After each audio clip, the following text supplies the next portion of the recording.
magos e magas, eu sou o Dan e sejam bem-vindos a Nishounen. Agora que possuímos o capítulo completo de Black Clover com todos os diálogos e informações traduzidas, a gente vai ver o capítulo 357 completo, intitulado como o último corte. E eu já conto como sempre com o seu apoio pra deixar o likezão, se eu gostei é muito importante e super vai ajudar o canal. Eu também conto muito com você pra se inscrever se ainda for novo por aqui. E agora sim, sem mais delongas, bora pro vídeo. O capítulo se inicia de onde o anterior havia chegado ao fim. Yuno efetuando um corte com sua espada na direção do pescoço de Lucius. Apesar de ter usado a sua poderosa espada contra seu adversário, nenhum dano foi realizado ali. Vemos que Lucius consegue facilmente parar a espada do Yuno com apenas uma mão, não demonstrando nenhum esforço contra o seu oponente, que anteriormente havia dito ser o seu inimigo natural. Lucius diz a Yuno que ao absorver Lúcifero, ele conseguiu adquirir uma alta habilidade física.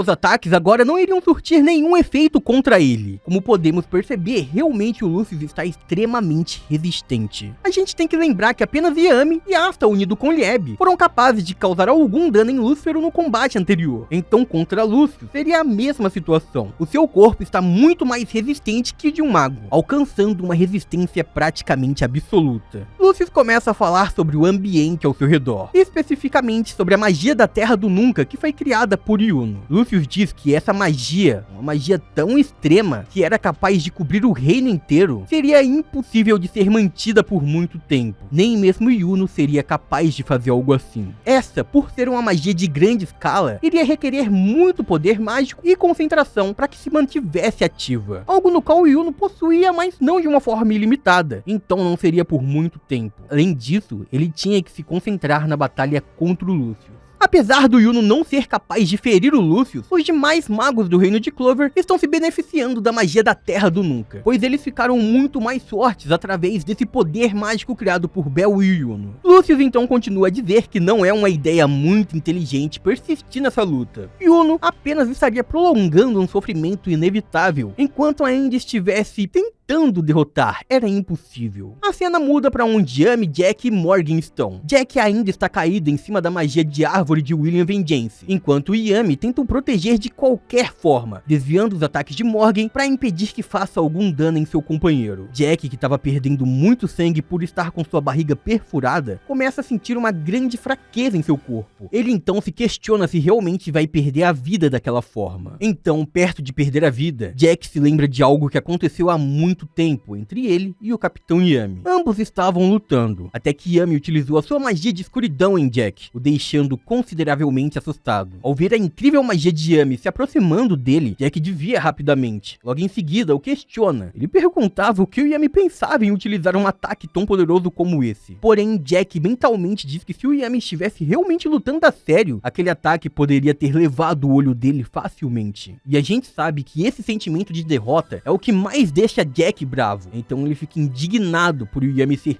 tão poderoso e ao mesmo tempo tão descuidado. O Yami também parece estar irritado nesse momento. Ele diz pra Jack tomar cuidado e que os dois possuíam poderes um tanto quanto problemáticos, já que facilmente poderiam tirar a vida do seu adversário. Mas mesmo assim, ele estava do seu lado, então não iria o ferir sem motivo nenhum. Morgan aparece atrás de sua magia de luz, interrompendo esse combate entre o Yami e o Jack, e ele diz pro Yami que a sua missão foi concluída e que estava na hora deles voltarem pra base. Ao perceber que o Yami estava confrontando o Jack antes dele chegar, o Morgan adverte o Yami, diz que ele precisa se dar bem com os outros grupos de magos, com todos os esquadrões, mas antes de terminar a frase, o Yami diz que o Jack é quem havia começado o combate. Então a gente vê dois magos do esquadrão do Jack conversando sobre a forma como o Yami e o Morgan eram realmente muito poderosos. Eles dizem que aqueles dois são a dupla das magias de escuridão e da luz, membros dos Servos Cianos, e isso faz deles uma das duplas mais poderosas de todos os tempos. Afinal, o outro mago diz que eles são o topo da geração, sendo os magos mais poderosos de todo o esquadrão. Ele diz que o poder da magia de luz era o mais forte da história, e o poder da escuridão de Yami era um poder de natureza desconhecida. Então, era um poder que nunca poderia ser subestimado.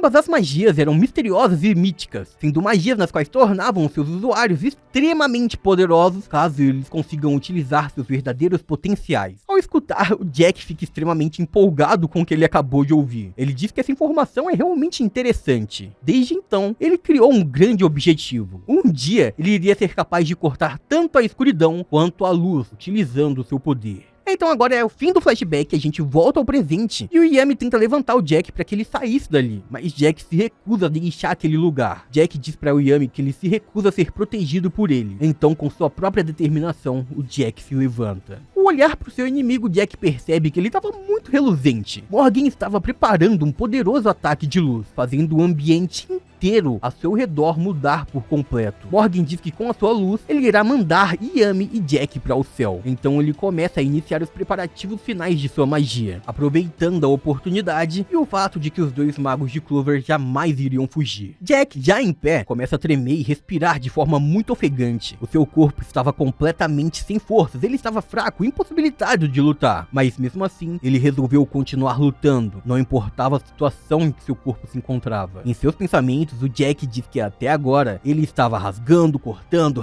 e cortando. E nos é mostrado todos os combates nos quais o Jack já participou dentro da obra de Black Clover. Todas as batalhas que Jack já lutou, ele sempre esteve fazendo o mesmo procedimento para conseguir derrotar os seus inimigos com a sua magia de corte, sempre utilizando apenas os seus instintos e as suas afiadas lâminas. Vemos uma grande lâmina surgir, uma lâmina ainda maior do que a maior que Jack já havia feito em seu corpo. Ela não era apenas grande, como também muito afiada, estando muito mais afiada do que qualquer lâmina que já foi utilizada através de sua magia. Jack diz que usando e afiando suas lâminas, ele será capaz de cortar tudo, cortar de forma absoluta tudo que estiver em sua frente. Jack assume uma postura totalmente diferente, estando com um olhar agora ainda mais assustador. E então vemos sangue saindo de sua boca, barriga e do seu braço esquerdo. Enquanto preparava o seu ataque, Morgan utiliza também o seu grande poder de luz, algo que estava já se aproximando de Jack e do Capitão Yami. Sua velocidade era incrível. Essa poderosa rajada de luz em poucos milésimos seria capaz de derrotar esses dois adversários, os magos de Clover. Porém, como seu último ato, Jack utiliza o seu último ataque contra a magia de luz de Morgan. Jack ergue seu braço e efetua o seu corte mais poderoso, fazendo com que o Morgan ficasse espantado com aquele incrível poder. Um ataque no qual seria até mesmo capaz de sobrepor a sua magia de luz. Ao efetuar o corte, vemos que Jack foi capaz de cortar uma gigantesca área em sua frente, cortando até mesmo uma grande parte do reino de Clover, e ainda conseguindo superar um local onde até mesmo a magia da Terra do Nunca do Yuno era capaz de alcançar. A magia de luz de Morgan foi completamente destruída, não restando nenhum resquício de magia que pudessem atingir os dois. Dessa forma, Jack conseguiu realizar um dos seus objetivos, cortar a magia de luz através do seu poder. Esse corte de Jack foi capaz de cortar uma gigantesca área, abrindo até mesmo um grande buraco, semelhante a uma ravina, que se iniciava na metade do reino de Clover e chegava até os limites da magia da Terra do Nunca. Com esse único ataque, Jack foi capaz de cortar muitos dos paladinos que seguiam as ordens de Lucius, deixando os magos de Clover impressionados com esse poderoso corte, com o poderoso poder de Jack. Vemos até mesmo a impressão de alguns capitães ao verem esse poder. Charlotte e William ficam impressionados com o poderoso corte do seu companheiro Jack. Porém, após efetuar o corte, Jack chegou ao seu limite e ele pergunta a Yami o que achou, sendo esse o seu último corte, e ele não poderia fazer mais nada, agora estava prestes a perder sua vida. Também impressionado com o ataque de Jack, o Yami disse que ele tinha que admitir que esse golpe havia sido realmente muito incrível, sendo a primeira vez que Yami elogiou Jack. Jack então começa a rir, enquanto dizia que ele não conseguia fatiar Yami e nem sua magia, e esse era o seu único arrependimento. Logo em seguida, Jack cai no chão, perdendo sua vida definitivamente. Porém, Morgan sobreviveu. Ele ainda se mantinha voando na frente de Yami. Ele dizia que se Jack tivesse acertado ele com esse poderoso golpe, ele já teria perdido a vida. Porém, ele não foi capaz de acertá-lo diretamente. Yami então fica furioso. Ele diz que aquele não é o Morgan que ele tinha conhecido. Morgan então responde que machuca o seu coração o fato de todos de Clover perderem a sua vida a partir desse momento. Mas estava tudo bem, pois todos vão ser renascidos e vão ser felizes para sempre. O ambiente então muda um pouco, mostrando pra gente as cenas finais do mangá, onde Mereoleona está atacando os braços de Morris, mas ao ser tocada por ele, o braço de Mereoleona começa a ser desintegrado, deixando a Maga das Chamas extremamente assustada com essa situação. Era inesperado e inexplicável. Dessa forma, o capítulo chega ao fim, com o narrador dizendo que o próximo alvo a cair nas garras dos paladinos é Mereoleona. Uma das magas mais poderosas de Clover tinha um dos seus braços destruídos. Comenta aí embaixo o que vocês acham que vai acontecer a partir de agora. Fechou?